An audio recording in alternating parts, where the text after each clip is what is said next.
Hillary Clinton is the worst and cannot stop whining that she lost in 2016. President Trump just keeps on winning.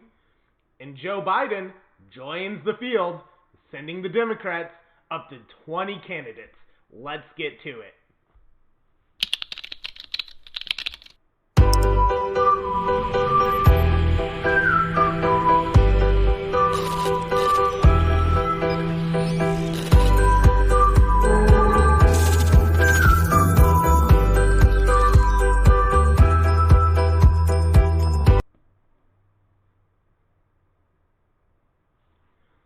Welcome in, everyone. It's a wonderful Thursday morning. Sorry I didn't have an episode yesterday. I'm trying to do updates to my webpage. I've been busy. I'm not very technology advanced, so I'm a little bit slow on trying to keep up with that. As you'll see, there are more advertisement on my webpage. I'm still trying to figure out the kinks, so if there's still some kinks, bear with me. I am a one-man operation, so it'll be dealt with. I'll get it fixed. However, breaking news happens this morning as I wake up, so I don't have much time to prep on this. But Joe Biden announces he is running for president in 2020. Not really a shock to anyone. We all kind of knew this was coming. Joe Biden, creepy Uncle Joe, has decided to join the field of Democrats. We have now entered into a field of 20 candidates. 20! In 2016, Republicans had, 14 or 16? I can't remember exactly now. Because all the winning that we've done since 2016, I'm forgetting what happened. It's like life never existed beforehand. But anyways, 20 candidates. 20 candidates. They're going to eat each other alive. We already have Elizabeth Warren, Kristen Gillibrand, Cory Booker, Kamala Harris, Pete Buttigieg, Beto O'Rourke, Julio Castro, Jeezy Pete's, who's the other? Andrew Yang. It's probably going to have a few more of, there's a few others that I'm missing here that are low names that aren't going to matter, like Tulsi Gabbard. It goes up to 20, and we're about to see a few others jump in who, more than likely, this field could end up reaching up to even 30. People that may still run are Stacey Abrams. Don't count her out to not consider a run. Bill de Blasio, the mayor of New York City, I actually think he'll join the race. You'll probably see, feel like a few more people I'm missing here, but there's a few candidates that we kind of expected that were going to join this field that haven't quite joined in. We might end up seeing 30 candidates running in 2020 for the Democrats. And that's actually great news for Republicans, because we're already seeing the war within the Democrat primary of trying to eat each other alive. Joe Biden didn't even announce till this morning.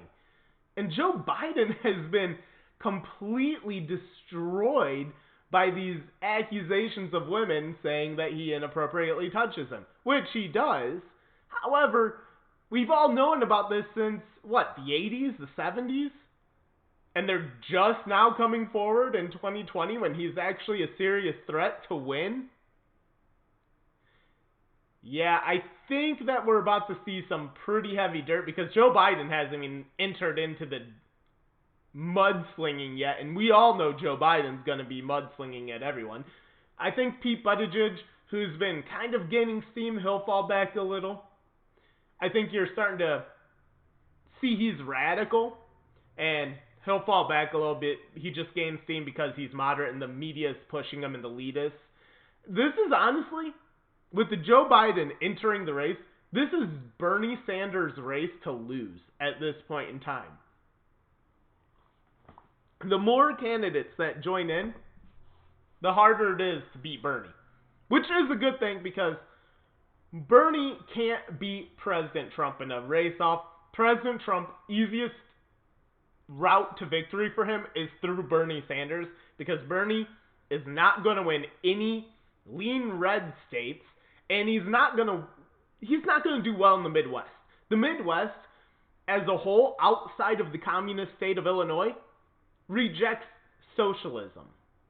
So he's not going to do well in Michigan, he's not going to do well in Pennsylvania, and he's not going to do well in Wisconsin. And he needs to win all three of those to actually win president against Trump. So Joe Biden enters, and that's actually good news for Republicans and Trump in general, because Joe Biden only makes the road easier for Bernie Sanders. Yet, Democrats, they don't seem to know how to come down a little. All they have to do to win in 2020 is to not be crazy. Not be crazy. But can they do it? No. They try hard, but they can't do it. And it's quite pathetic. So Ilhan Omar, a tweet was discovered of Ilhan Omar's in 2020. And it states, it was replying back to a guy who was talking about Black Hawk Down. Some of you who know of the event of Black Hawk Down in 1993, others may only know it as the movie. But anyways, Black Hawk Down, all of us should know about it. I'm not going to go over what happened. There's a big blockbuster movie, you probably know at this point what happened. So anyways, Ilhan Omar was coming back to somebody who said the worst terrorist attack in Somalia history was the Battle of Mogadishu. I don't know how to pronounce it. I apologize.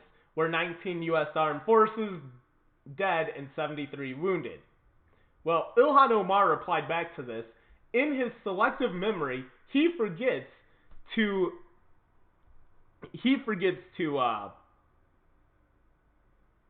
mention the thousands of Somalians killed by the American forces. Yeah, that's pretty radical. That's 2017. And then she adds, not today, Satan. Pretty radical, people. Pretty radical. Now, does Ilhan Omar apologize for this? Of course not. Of course not. Ilhan Omar does not apologize for this. She actually believes the terrorists that day were the 19 U.S. soldiers that were dead. Ilhan Omar believes that. And a veteran who was a part of this attack appeared on Tucker Carlson.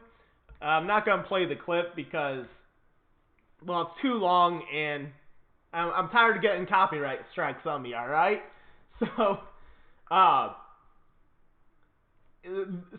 Sergeant Major Kyle Lamb, he ended up correcting Ilhan Omar on Tucker Carlson, where he was establishing, actually, no, we were there protecting the underprivileged, which Ilhan Omar, he points out, was not even in Somalia anymore by this point in time. Ilhan Omar wasn't even in Somalia this point in time. And he was saying that they, the group that she was a part of, Ilhan Omar, the underprivileged people there, were actually being taken advantage of, the terrorists that they were fighting. And to call them, the American soldiers, terrorists, it's just such a disgust. How much this woman hates, absolutely hates America. She comes here to the United States and she gets, it's heaven on earth. That's what she came to in comparison to what she came from. Heaven on earth. Freedom, everything she could ever ask for. Heck, somehow she's even a congresswoman. I don't think we're that bad of a country. You are even a natural-born citizen in the United States, and you are a congresswoman, a sitting congresswoman. I think you've done all right here. But yet America's the evil one. That's how she portrays it. America's the evil one. Not Somalia, not the people that are making Somalia go downhill. But no, the American soldiers trying to free the people of Somalia. That's who are the terrorists. That's who's Satan. This woman is so blind with hatred. Blind with hatred. But she can't get past it. Even Cory Booker. So Democrats protect this. And this is the thing, Cory Booker, who's running 2020, which I think I actually forgot to mention his name. There's too many to name. So Cory Booker, Democrat of New Jersey, senator, he is asked a question about this, and he responds, well, not specifically this one, but of the criticism towards Ilhan Omar and her anti-Semitic comments. Cory Booker comes in, and he ends up deciding he's going to stand up for Ilhan Omar and say anyone who opposes her anti-Semitism is reprehensible. So here's Cory Booker. My question is about Ilhan Omar. She was recently critical of the outsized influence of AIPAC in determining U.S. foreign policy, including funding of Israel. Subsequently, she has received condemnation from the president and members of her own party, as well as death threats. What will you do as president to protect the right of courageous women of color to criticize U.S. policy, even when directed at allies? Charisma, thank you for your question. The criticisms of Congresswoman Omar, what Donald Trump has been saying about her, is reprehensible. It is trafficking in Islamophobia, and it should be condemned by everyone. This kind of selective condemnation should be a chorus of people condemning it.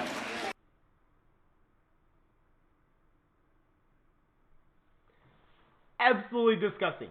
Democrats have one thing they have to do: not be crazy. Can they stop being crazy? Can they just stop being crazy and have a chance at winning in 2020? Absolutely not. Cory Booker has a perfect opportunity there to actually show he's not some radical to the left, which, ironically, Cory Booker actually isn't that far to the left. He's pretending to be right now. Cory Booker, for the most part, actually in his career, has been a moderate. But apparently, he can't seem to channel that in. And it's probably because you can't really win the Democrat primary if you're a moderate. Cory Booker decides to say it's reprehensible to criticize Ilhan Omar for being an anti-Semite. Ilhan Omar was not criticizing not criticizing Israel and only their government policies, which is fine. If you want to criticize a policy Israel is doing, go for it. Nothing wrong with criticizing a policy. But what Ilhan Omar is saying is anti-Semitic. For instance, one of the more famous tweets she had was, "It's all about the Benjamins," referring to Israel and Jewish people controlling our politicians with Jewish Israel money. The Jewish gold. That's what it is. That is an anti-Semitic trope. It's absolutely disgusting. Hitler went and killed as many Jews as he possibly could off of that exact rhetoric. Hitler was telling everybody in Germany that all the society problems was because of the Jewish money. Because Jews had all the money. That Jewish gold. That's what it was. Ilhan Omar is as anti-Semitic as Adolf Hitler. The only difference is she just doesn't have the power to do the evil, notorious things that Hitler did. That's the difference. But she's just as anti-Semitic. Pretty disgusting. But yeah, let's go ahead and defend that. And anyone who says that her anti-Semitism is awful is reprehensible. That's the Democrats right there. They don't seem to get their situation at all. And yet, can they still? Is there maybe the other freshmen in Congress can tone it down? AOC, right? AOC, crazy Alexandria Ocasio-Cortez, that wild-eyed 29-year-old failed bartender. This woman is honestly, I'm almost to the point, I'm tired of talking about her. But she just can't stop being crazy. She can't stop saying crazy things. This woman can't stop being so uneducated about everything she speaks about. She opens her mouth on any topic.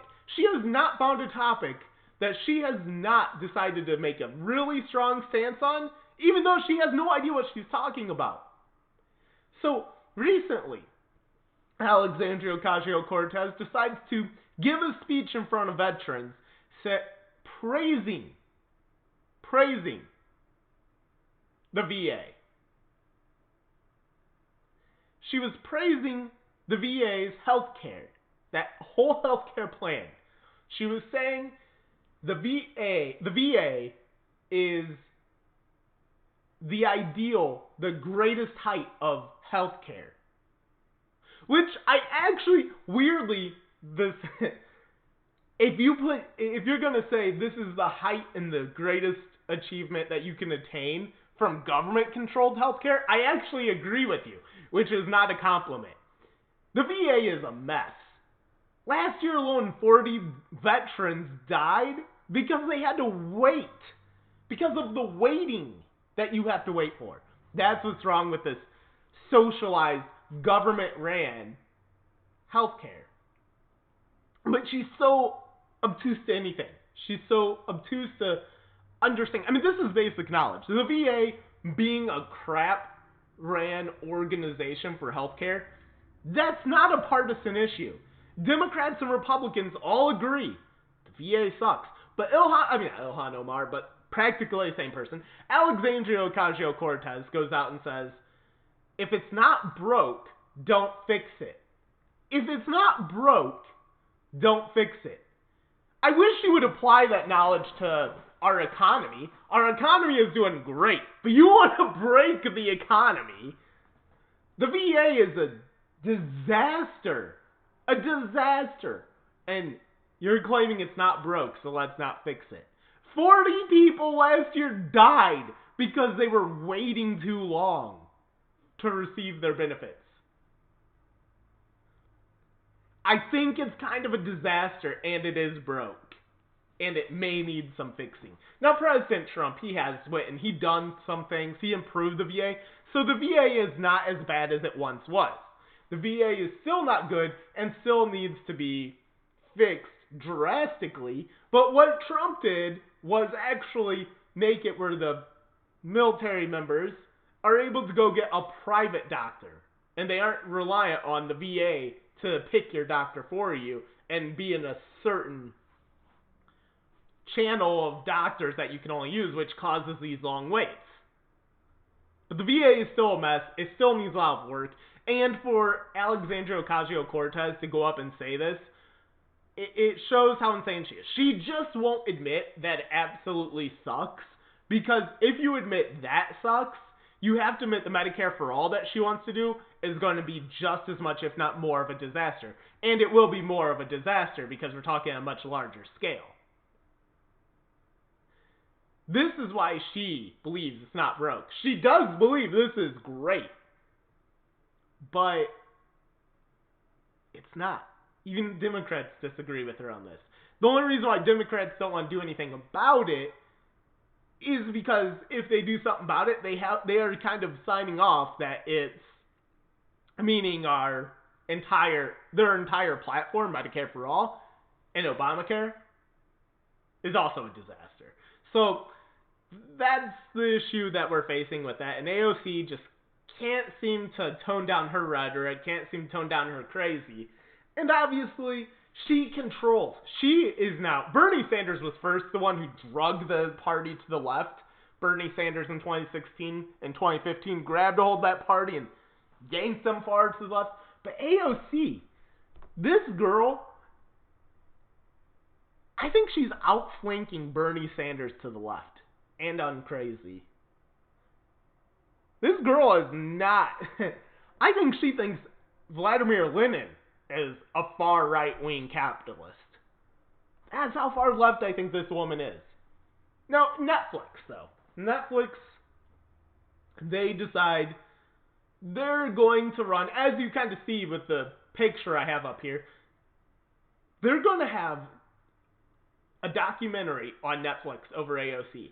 It's a documentary that was filmed in the Sundance Film Art, whatever the heck the leftist Fruit Loop Film Festival that is. It's a popular one, but I don't get into that stuff. But they filmed this, and Netflix bought it for like $10 million. And it's nothing but a propaganda film to try to corrupt youth's mind that this woman is a hero and a champion.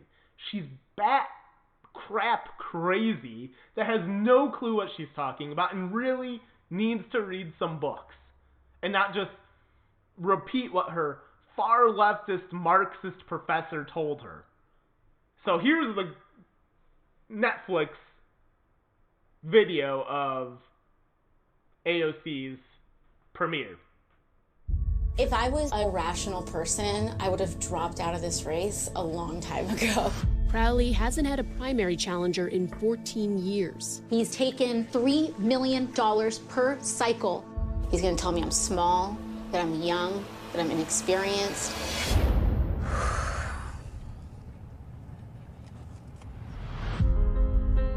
My mom cleaned houses growing up. I never really saw myself going into politics. Americans aren't asking for a lot. They're just asking for politicians to help them get by. I can do this. I know you can. Left wings, I was a broken thing. Had a voice, but I could not sing. We're doing something very controversial. People say, how dare you mount a challenge to someone who's so established? It's not just our family, it's 30,000 families a year losing loved ones because they don't have insurance. I was not trying to become an activist. I live 6 minutes from Ferguson. Being a woman of color, our image is scrutinized. People in my district, this is how we look. I come from a long line of coal miners. We've been collateral damage. They underestimate us. I'm running because everyday Americans deserve to be represented by everyday Americans. I'm not going to allow my daughter to have died for nothing. The problems that we have in our district, we ourselves can fix. I get scared of the cynicism from people really believing in something and then it not working out. I just don't want to let them down. You have to be fearless, or they're gonna come after you. Nobody owns you yet. No matter what the outcome, it will never be the same. We're gonna fight for each other. Some of us have got to get through. It's about the whole movement. For one of us to make it through, 100 of us have to try.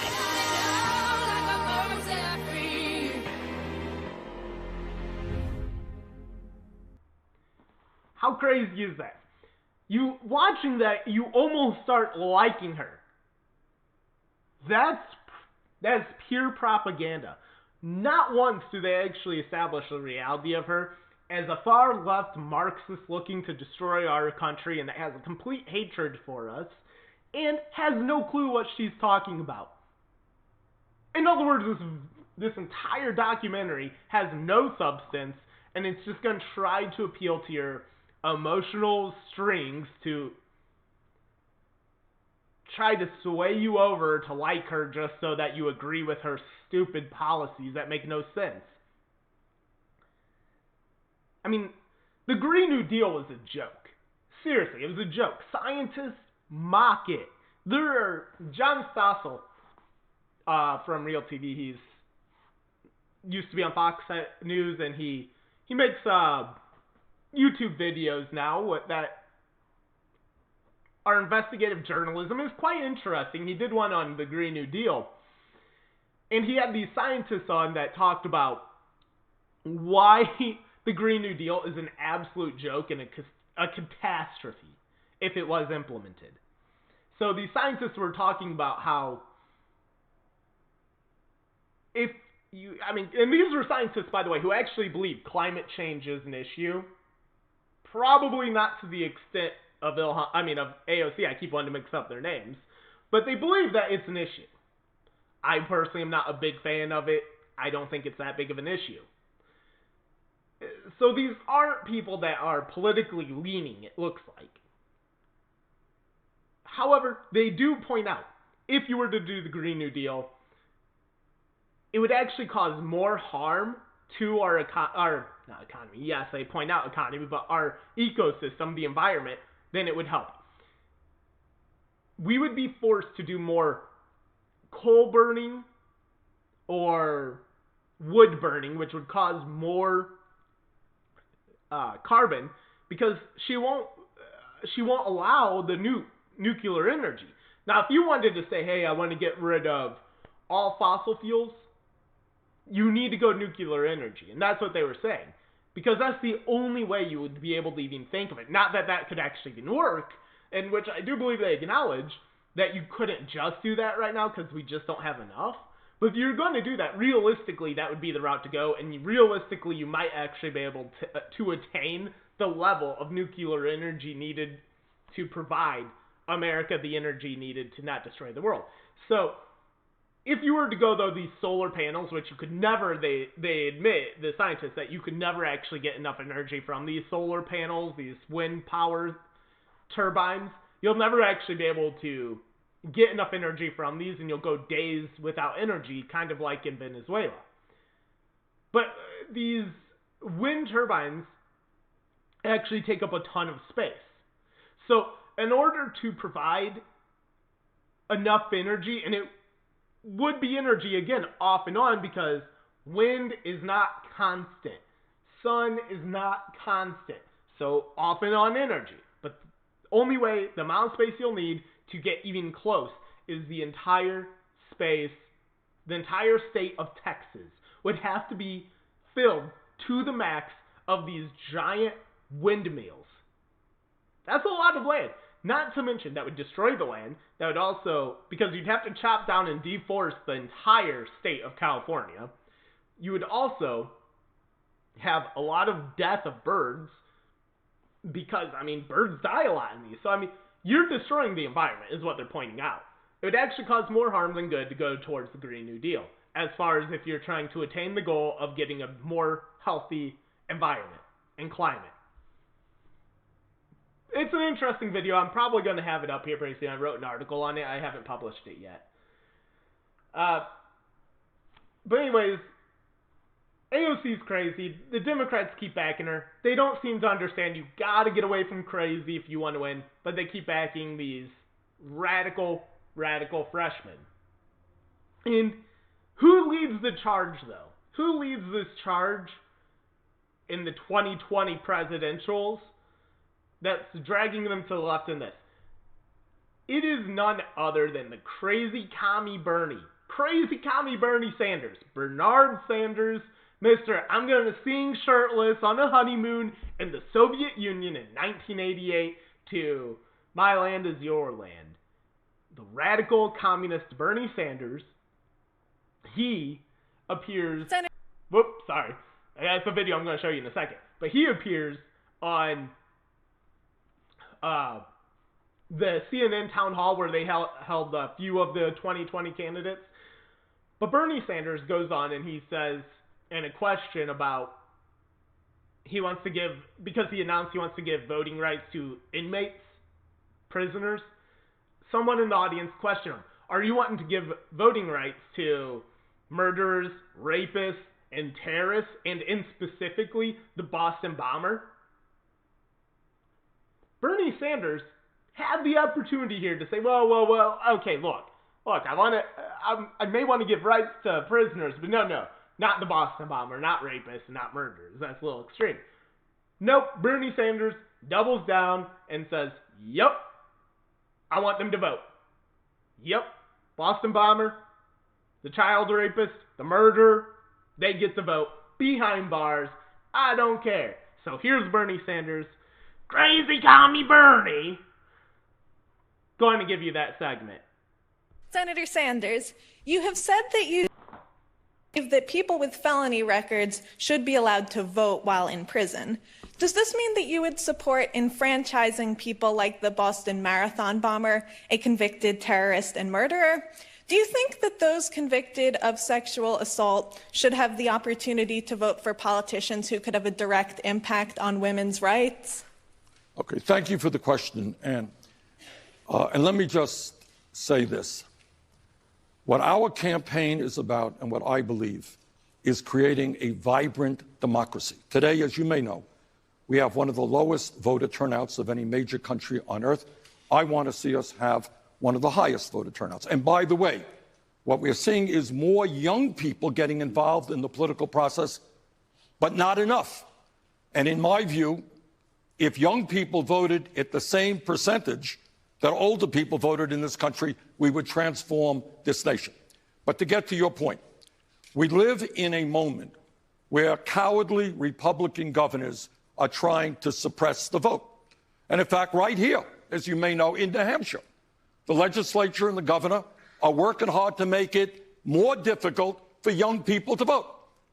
And to me, that is an incredibly undemocratic, un-American process. And I say to those people, by the way, if you don't have the guts to participate in free and fair elections, you should get another job and get out of politics. All right? So we got to... So here is, and to answer your question, as it happens in my own state of Vermont, from the very first days of our state's history, what our Constitution says is that everybody can vote. That is true. So people in jail can vote. Now, here is my view. If somebody commits a serious crime, sexual assault, murder, they're going to be punished. They may be in jail for 10 years, 20 years, 50 years, their whole lives. That's what happens when you commit a serious crime. But I think the right to vote is inherent to our democracy. Yes, even for terrible people. Because once you start chipping away and you say, well, that guy committed a terrible crime, not going to let him vote, or that person did that, not going to let that person vote, you're running down a slippery slope. So I believe that people who commit crimes, they pay the price. When they get out of jail, I believe they certainly should have the right to vote. But I do believe that even if they are in jail, they're paying their price to society, but that should not take away their inherent American right to participate in our democracy. Applause for the answer. My follow-up question goes to this being like you're writing an opposition ad against you by saying you think the Boston Marathon bomber should vote not after he pays his debt to society, but while he's in jail. You sure about that? Well, Chris, I think I have written many 30-second opposition ads throughout my life. This will be just another one. But I do believe, look, you know, this is what I believe. Do you believe in democracy? Do you believe that every single American 18 years of age or older who's an American citizen has the right to vote? Once you start chipping away at that, believe me, that's what our Republican governors all over this country are doing. They come up with all kinds of excuses why people of color, young people, poor people can't vote. And I will do everything I can to resist it. This is a democracy. We've got to expand that democracy. And I believe every single person does have the right to vote. All right.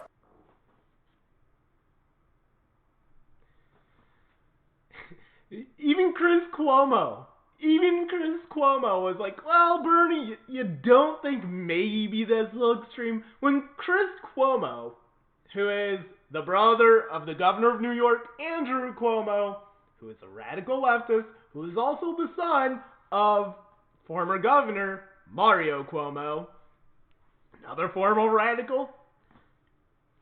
When Chris Cuomo is saying, Bernie, maybe you just went a little bit far, it might be time to roll it back a little. But what does that do? No, that drags the rest through him. Bernie just drags the rest of the field to the left. Kamala Harris goes and endorses it, but she tries to backtrack soon after because she gets heat. He is actually endorsing the Boston bomber and terrorists to vote behind bars, rapists and murderers to vote behind bars. Now, why is that pretty extreme? Because that's not an argument. The argument, I guess, you could have which I still disagree with, but an argument you can have is saying, hey, these people, when assuming they get out of prison, assuming they've served their time and they're still alive after prison, saying these people, they served their time, they paid their debt to society, they do get a right to have their rights back. You want to have that argument? Fine. That's a fair argument. That's an argument I feel like, people can be swayed over. You could even potentially sway me over on that argument. However, to say that somebody who is currently in prison gets a right to vote is absolutely insane. Why is that insane? Because if that's the case, people like Bernie Sanders, who love to hand out free stuff and make these promises that promotes absolute disgusting evilness and all in order to get votes, they're probably going to start campaigning in these prison cells saying, hey, I'm going to reduce your sentence. Hey, I'm going to make murder legal.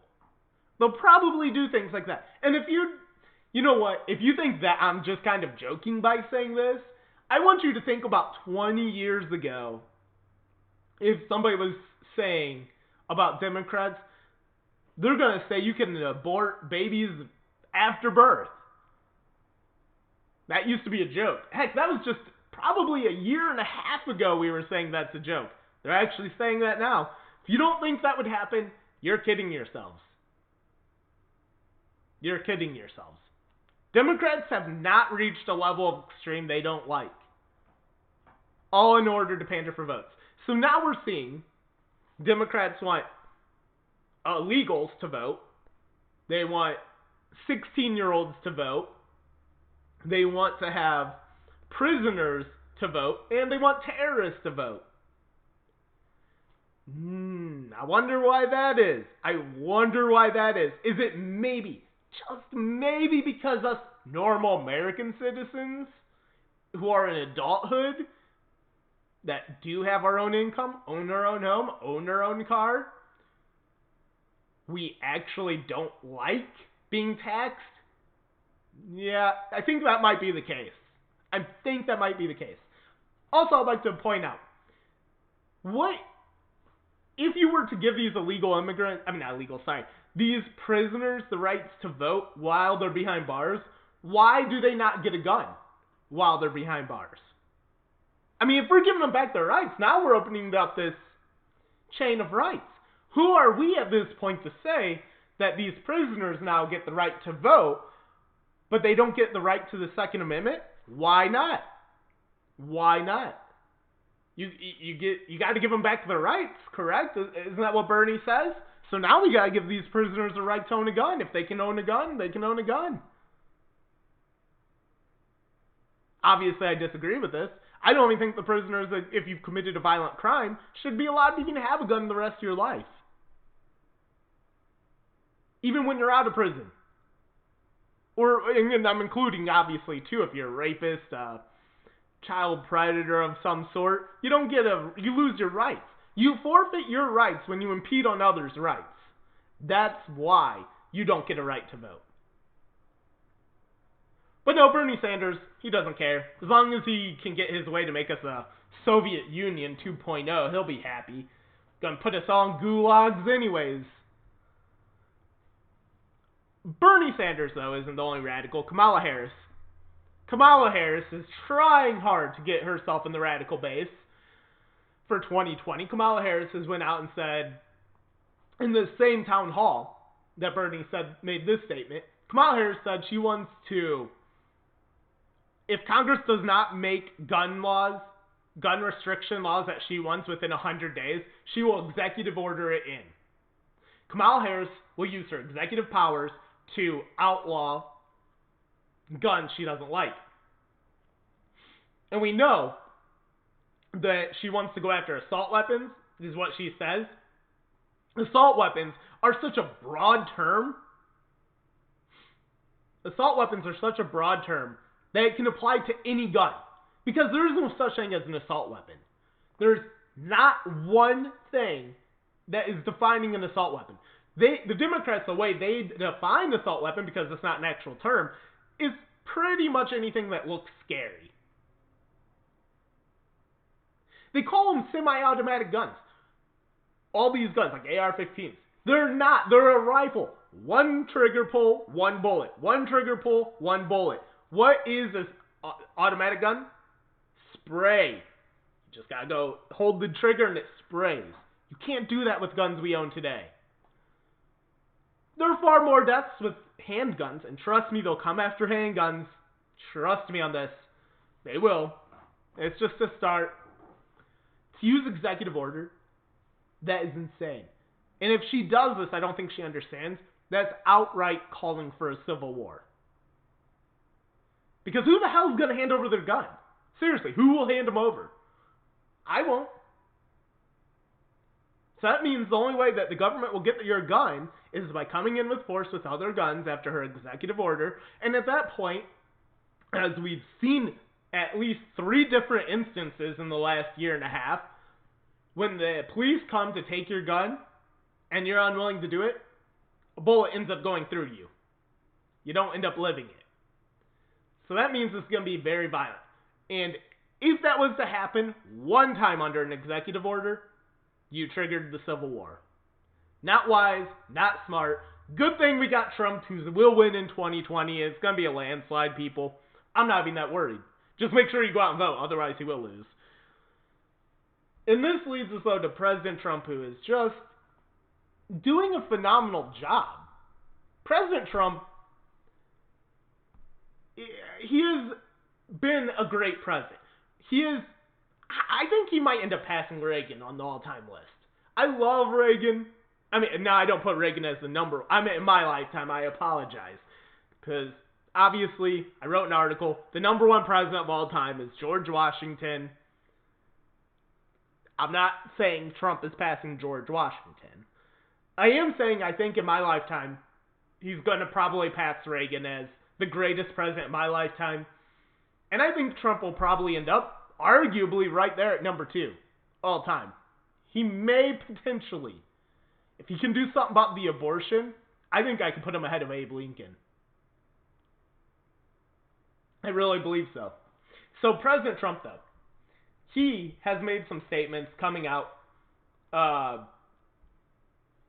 the census question on 2020 for the 2020 census. President Trump is trying to get the citizenship question on 2020 census. Now, what would this entail? I went over about 2 days ago. It will entail that, a lot of these states that have a lot of legal immigrants are going to drop in points. Like California will probably drop 9 congressional seats, 5 to 9. I think it'll probably be closer to 5, but some say 9. Because they've been counting these legal immigrants as citizens when they're not. This has led, though, to Democrats fighting this question, which used to be on it in the late 1950s is when it was taken off. This question used to be on there every year until then. Democrats are fighting it. Federal judges have stopped it. And Tuesday, it actually had its first hearing in the Supreme Court. And it actually went really, really well in favor of the census question. Now, see, I was questioning on this is because was it going to be passed through, because we had a few Republican judges that I questioned. We already knew the 4 Democrat-appointed judges in the Supreme Court, they will vote against it. But we have 5 Republican-appointed judges. There would be 2 are guaranteed that will vote for the census question, which is Gorsuch and Clarence Thomas. We already know that. And probably, I always forget his name, but the other George Bush, Chubby Bush's appointed judge, who, for the most part, he has voted on a pretty high clip with the Republican base. So I think he'll probably vote for it. The 2 of question is, well, crud, I just lost my page to it. I apologize. I guess I'll have to do this one off memory more so. Anyways, the 2 of question are going to be Kavanaugh and Judge Roberts. Justice Kavanaugh and Judge Roberts were about iffy on it. Roberts, as we know, he typically seems to vote more with the left than he does with the right. And Kavanaugh, he's been more of a flake than we thought he would have been. I mean, except for me, I knew he'd be kind of a flake. I wasn't a big fan of getting Kavanaugh as the nomination. Roberts, though, he stated in the hearing, the principal purpose is to count the population, but we have had demographic questions on the census. Chief Roberts continues, I don't know how far back, but certainly it's quite common. So that right there shows Roberts is in favor that, hey, this isn't anything outside the normal to have on there. And he continues, the questions go quite beyond how many people there are. And he notes that there's a lot of personal questions on the census already that far extend that. So seems like Justice John Roberts is in favor of allowing the census question, at least as a constitutional sense. And then Kavanaugh seems to be favorable as well.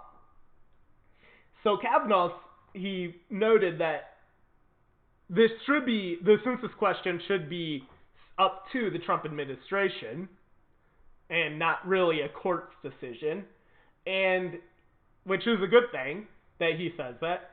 And he also notes that the United Nations has recommended that countries ask a citizenship question on the census, and a number of other countries do this as well, first world countries.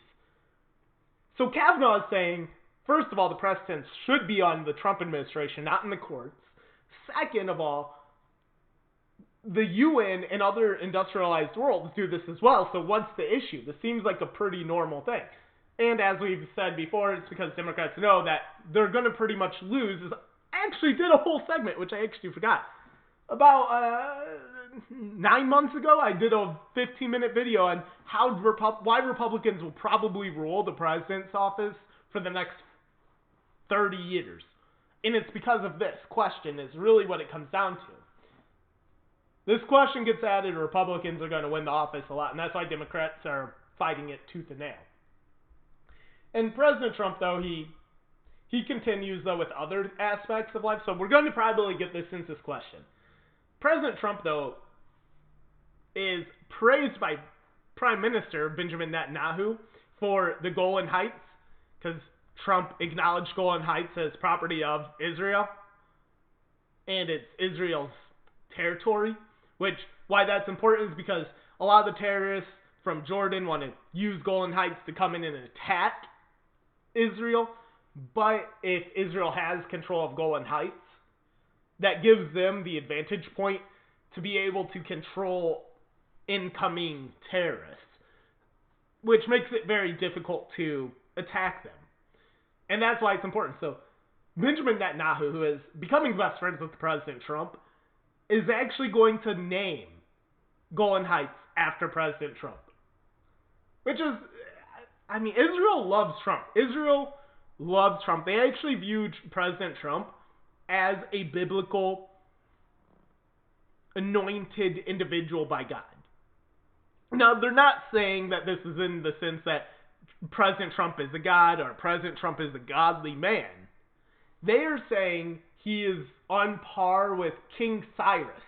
Now, for of those of you who maybe don't know much about the Bible or religion, but King Cyrus was the Persian king. But if any of you have seen the movie 300, Xerxes, it's actually Xerxes' father. So King Cyrus decided not to attack Israel, and he gave them protection. That was viewed in a positive way by Israel. And they're viewing President Trump in a similar way. Now, obviously, King Cyrus is not a not even a good person, okay? King Cyrus, he has a lot of flaws. Not a good person, kind of a murderous kind of person. However, he did protect Israel, and they were saying God worked through King Cyrus to keep Israel protected. That's how they're viewing President Trump. And that's why they like him and love him so much there. And Trump goes on, though, and he really targets Mexico. So Mexico, on Friday, there was a standoff in the United States border. And on near the border, but on United States territory. And Mexican soldiers de-armed our United States forces. So there was only a few of ours. They had more. And the claim is they were confused. They thought they were a Mexican territory, the Mexican army, military. But no, they were actually on ours. Our soldiers complied to de-escalate the situation because they were kind of confused. Like, hey, we're friendlies. What's going on here? But President Trump calls this out and says he thinks that this was actually the Mexican military working with the drug cartel in order to create a distraction to get the drug cartel in. I actually agree with President Trump because odds are Border Patrol, DA, a lot of organizations in the government probably told him that's what they believe happened, and I actually think that's probably true. As we know, the Mexican military, they have some ties in corruption with the cartel. Hillary Clinton, though. Hillary Rodham Clinton just can't seem to get over her hatred for President Trump. She is just so obsessed with President Trump winning in 2016, and she did not. Clinton says some of the most ironic issues, though. Hillary Clinton goes out and was talking about how President Trump should have been indicted. Should have been indicted if he wasn't a president or if he wasn't Donald Trump. Hillary Clinton was claiming this. I want you guys to think about that. She says, for the crimes he committed, which, by the way, as we went over, there are no crimes that President Trump committed. For the crimes he committed, if he was not Donald Trump and was not president, he would have been indicted by now. Hillary Clinton should not be talking about anyone getting any kind of privilege because, as we know, Hillary Clinton destroyed her emails, was hacked on her own will because she was so incompetent. She had her emails hacked, and she destroyed her computer server with BleachBit, in order to prevent evidence from getting out on her crimes. And yet she did not get indicted, and the DOJ and FBI seem to be very, very willing to let her off. I don't think she should be talking. She is the worst. Hillary Clinton is absolutely the worst. And she goes on and says that the Mueller report proves that what President Trump did is on par with 9/11. On par with 9/11. Now, I'll agree with you to an extent. Are we witnessing something that's on par to 9/11? Potentially, but not in the way you're viewing it or claiming. We are witnessing a deep state being exposed to overthrow our government. But she's saying President Trump committed crimes. That's on par with 9/11. These crimes did not exist. They were made up by your camp, which, you know what? We'll prove because Hillary Clinton is about to find herself right there behind bars. Why is that? Well, first of all, on OWN, One American News Network, they came out with this report that establishes a former CIA advisor, I think he was. Let me look that up real quick. A former CIA and State Department analyst Larry Johnson claimed the UK spied on the Trump campaign and passed the information on to the Obama administration. He announced this to One American News Network, which are pretty good, guys. They're pretty good. I mean, they're not conservative values television, come on, but they're pretty good. So Johnson claimed the intelligence sharing conducted by it's a spying of 5 countries, okay? And they share information between each other. And it's cooperative of the intelligence services of the United States, United Kingdom, Canada, Australia, and New Zealand. So his claim is that these countries were spying on the Trump campaign. It seems like he's more so alluding to George Papadopoulos, who George Papadopoulos, as any of you who don't know, is a advisor for the Trump campaign for 11 months, and he was more so for foreign. He's the one who was in the Mueller report, and he was indicted. He was charged for 11 days of crime for something he didn't even commit. So Papadopoulos, his claim in this stunning interview that I released, you can go watch it now on preserveconservative.com. It's an interview with popular conservative YouTuber Fleckus, and he was discussing his book that he wrote, which is Deep State Spying, which was on him. The Deep State Target is the book. And Papadopoulos talks about how he was spied on by the Obama administration and Hillary Clinton. So Papadopoulos, in this interview, discusses what actually transpired, and he said he was, first of all, an Israeli connection person, so he worked for Israel, for foreign intelligence, when he worked with American campaigns. But he did not have a Russian connection in other areas of the world. But he was a director at the London Center of International Law Practice. Papadopoulos then was trying to get connections there, where he met this woman who ended up having connections with the Hillary camp, who set him up with Joseph Misfed, who you see in the Mueller report routinely with Papadopoulos in that meeting they had. Well, it turns out Papadopoulos never knew who this guy was, but he went and met him, and this guy was acting like he was real willing to give out information to Papadopoulos about connecting Putin and Trump together in order to get a good foreign relationship with each other.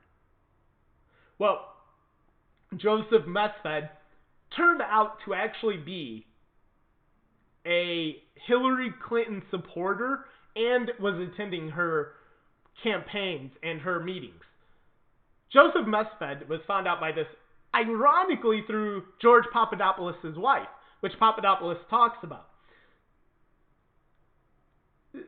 which establishes, which at this point the FBI, when they found that out, they threatened his wife to leave the country and to stop talking, according to Papadopoulos. Papadopoulos then discusses how Misfed tried to connect him with Putin's niece, but it ended up not even being Putin's niece, and he has no idea who this other woman was. He was getting threatened by the Australian government and openly spied on by them, and threats through all these other countries like Italy and UK. If you combine these stories, it actually is linking to one thing we know for sure. Hillary Clinton is behind this, and she will be investigated because William Barr, as Lindsey Graham announced, and as Giuliani announced, will be investigated by William Barr for her crimes, which will lead to the investigation onto who is spying on President Trump and why. Giuliani even advised her to get a lawyer on national television. Lindsey Graham had a smirk on his face when he told Hannity he's investigating Hillary Clinton. Guys, they know something. People in Congress or the Senate, certain people who are in committees, they actually get to read information we don't, and they don't get to talk about it. So they know something. Hillary Clinton's going to be behind bars, but Papadopoulos also notes there will be another person that ends up behind bars. He calls him the kingpin himself, who initiated the entire thing, Barack Hussein Obama. He will be behind bars as well, people. According to George Papadopoulos, he is the one who started this entire investigation, which he believes William Barr will expose that in his investigation. And I have said many times over, following the trail, I felt this as well. And he also points out the entire group, many in the Obama administration, many in the DOJ, and some in the Hillary camp, and the DNC, will be behind bars because he was saying this was an entire coup to take down President Trump. And why were they trying to take down President Trump? It actually makes sense. Why were these international countries trying to take him down? Makes sense because President Trump was pretty rogue, out there saying that he does not agree with the Brexit. He is very nationalist, which is a good thing, on both parts. And these countries were worried about international safety with Trump. So they were willing to join in with him, but they would never spy on the United States campaign without the permission of the president and his administration, which was Obama at that time. Why is that? Because you run the risk of an actual war breaking out over it and destroying relationships. The only way they did that is through Obama. And I think we're going to witness one of the greatest events ever in history in America, watching Obama and Hillary Clinton and many in the FBI get put in charged and prosecuted for treason. Now, who is going to turn? Because Papadopoulos points out, how will Obama be linked to this? How will they get him? He points to Andrew McCabe, claiming Andrew McCabe is their fall guy right now. Andrew McCabe, they're trying to paint as the fall guy, which if you read the Mueller report, you kind of see that. You kind of see that they're trying to paint McCabe as the guy who is running everything. Not the case. McCabe will fold. When he realizes he has to face 20 plus years in prison, he'll fold and he'll start flipping on a lot of big names, people. He'll flip on a few other FBI agents. They're going to flip on higher people. It'll keep going until you get to Obama. And Hillary. It's great news. Now, I'd like to issue one final statement before I go. Today is my grandmother's birthday. I would love to wish her a happy birthday. I mean, you can't be a day over 35, right? She is a great person. She's probably my biggest fan. Never misses an episode. So I want to wish you a great birthday. Hope all goes well. And my grandpa, you better take her out somewhere nice, because she might break your pinky again. Outside of that, people, I'll see you tomorrow, 8 a.m. Hopefully I get my website working, functioning perfectly. I'll see you tomorrow. Have a great day.